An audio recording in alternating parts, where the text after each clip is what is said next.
முத்தழகு அம்மா வீட்டுக்கு போகிறேன்னு சொல்கிறாங்க. அதை கேட்டோடனே பூமி பயங்கரமாக டென்ஷன் ஆகிறாரு. எதுக்காக போகிறீங்க அப்படின்னு சொல்லிட்டு கேட்குறாரு. ஸ்வேதாவும் வந்து கேட்குறாங்க, எதுக்காக முத்தழகு போகிறீங்க?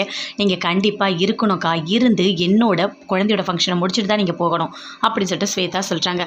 இல்லை உங்கள் அம்மாவுக்கு வருத்தமாக இருக்க போது. ஓ, அப்போ நீங்கள் போகிறதுக்கு காரணமே எங்கள் அம்மா தானா அப்படின்னு சொல்லிட்டு ஸ்வேதா சொல்கிறாங்க. ஊரில் யார் வேணால் பேசட்டும், ஆனால் நீங்கள் போகவே கூடாது, இருந்து பாப்பாவோட ஃபங்க்ஷனை முடிச்சுட்டு தான் நீங்கள் போகணும் அப்படின்னு சொல்லிட்டு ஸ்வேதா போகிறாங்க. ஸ்வேதாவோட அம்மா அப்பா 2 பேருமே கார்லேருந்து கட்டப்பையெல்லாம் எடுத்துகிட்டு இறங்கி வராங்க.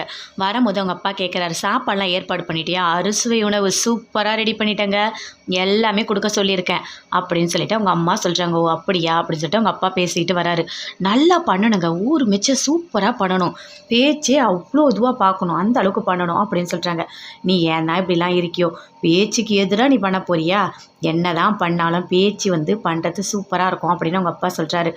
ஆமாம், உங்கள் தங்கச்சி நீங்கள் என்னைக்கு தான் விட்டு கொடுத்துருக்கீங்க அப்படின்னு சொல்லிட்டு வராங்க. நல்லா பண்ணணுங்க அப்படின்னு சொல்லிட்டு அதுக்குள்ளே ஸ்வேதா வராங்க. என்ன ஸ்வேதா அதுக்குள்ளே வந்துட்ட அப்படின்னு சொல்லிட்டு கேட்குறாங்க. ஆமாம்மா, நீ என்ன பண்ணி வச்சுருக்க, கொஞ்சம் கூட உனக்கு அறிவே கிடையாதா அப்படின்னு சொல்லிட்டு ஸ்வேதா கேட்குறாங்க. என்னடி வந்த உடனே என்ன திட்டிகிட்டு இருக்க அப்படின்னு சொல்லிட்டு அவங்க அம்மா சொல்கிறாங்க. ஆமாம், பின்ன உன்னை திட்டாமல் வேறு யார் திட்டுவாங்க? எதுக்காக முத்தழகு அக்காவை அவங்க வீட்டுக்கு போக சொன்னேன்? அவங்க இங்கே இருக்கக்கூடாது, அவங்க வீட்டுக்கு போனோன்னே ஃபங்க்ஷன் பண்ணுவேன்னு எதுக்கு சொன்னேன்? ஏம்மா இப்படி பண்ணிகிட்ருக்க? நீ திருந்தவே மாட்டியா? குழந்தை பிறக்கிறப்போ அவங்க தான் என் கூட இருந்தாங்க, ஆனால் உன்னால் இருக்க முடியல, அந்த கோவத்தை தானே இப்படி காமிச்சிட்ருக்க அப்படின்னு ஸ்வேதா சொல்கிறாங்க. அதை கேட்டோன்னே அவங்க அம்மா சொல்கிறாங்க, என்ன மாப்பிள்ளை நீங்கள் அமைதியாக இருக்கீங்கன்னு. ஆமாம், நீங்கள் பண்ணுறது எல்லாமே தப்பு தான், எங்கள் அண்ணி இல்லாமல் எதுவுமே நடக்காது, அவங்க கண்டிப்பாக ஃபங்க்ஷனில் இருப்பாங்க அப்படின்னு சொல்கிறாரு. அமுதனம் எதுவுமே பேசவே இல்லை. இப்போ என்ன தான் பண்ண சொல்கிற?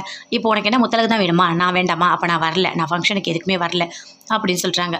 ஒன்றும் நீ எல்லாமே முத்தழகு வச்சே பண்ணிக்கோ, நான் வரவே மாட்டேன் தான் அப்படின்னு வாங்க. அந்த எல்லா பொருளையும் கொடுக்குறாங்க ஸ்வேதா கிட்ட. கொடுத்துட்டு நான் வரவே இல்லைன்னு போகிறாங்க. பரவாயில்ல வாங்க போகலாம் அப்படின்னு சொல்லிட்டு ஸ்வேதா வராங்க.